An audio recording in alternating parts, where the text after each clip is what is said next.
So are you the 10%er or the 90%er? I like to try to be the 90%er. It's often challenging.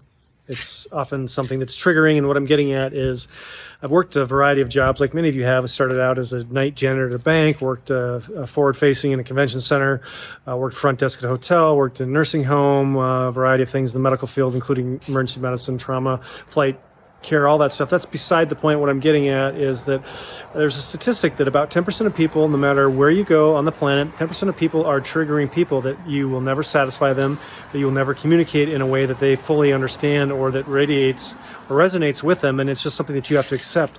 You can choose to disagree with that and expend exorbitant amounts of mental energy, frustration, and angst trying to appease this 10% of people, or you can just accept it.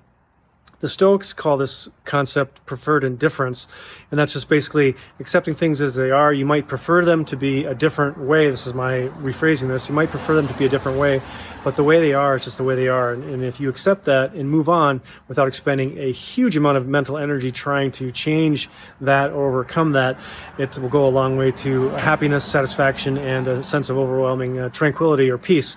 It also allows for equanimity. That's just basically getting up after you fall. So you're going to get knocked down by these people.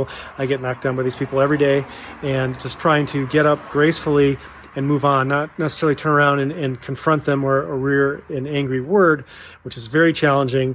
My personal coach and I came up with a little strategy. It goes back to a show that I used to watch years ago, Seinfeld. You all know what I'm talking about. And Cosmo Kramer would just throw up his hands and yell, "Serenity now!"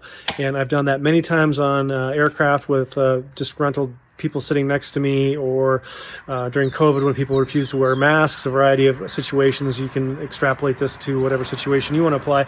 But just think about this and try to come up with your own strategy to deal with this. Just a cue and a trigger. If you've ever read James Clear's work on atomic habits, you're gonna have a cue, you're gonna have a trigger, you're gonna have something that creates an automatic response.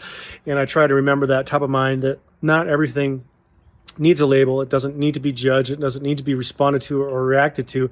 And when I find that anger or that temptation to respond abruptly or aggressively or self-defense minded or whatever, if you will, if I just can think of that as a trigger and just like, serenity down, just, might look funny. I've actually done that a few times when traveling on long aircraft flights, and just thrown up my hands and said that phrase, serenity now, and maybe I get away with it because I had my mask on at the time because it was COVID, but it's come out at times otherwise, and really, who cares? There are plenty of people do little behaviors or mannerisms that are maybe odd to others, and it's not always our place to judge that. Everybody's walking their own walk, they're battling their own battle, and you're not in their shoes, I'm not in their shoes, so it's really not our place to judge and label. So I'm just throwing that out there today. Today was a particularly challenging day, wrapping up on, it was about 8 o'clock tonight, and I'm just out for a little walk, getting a breath of fresh air.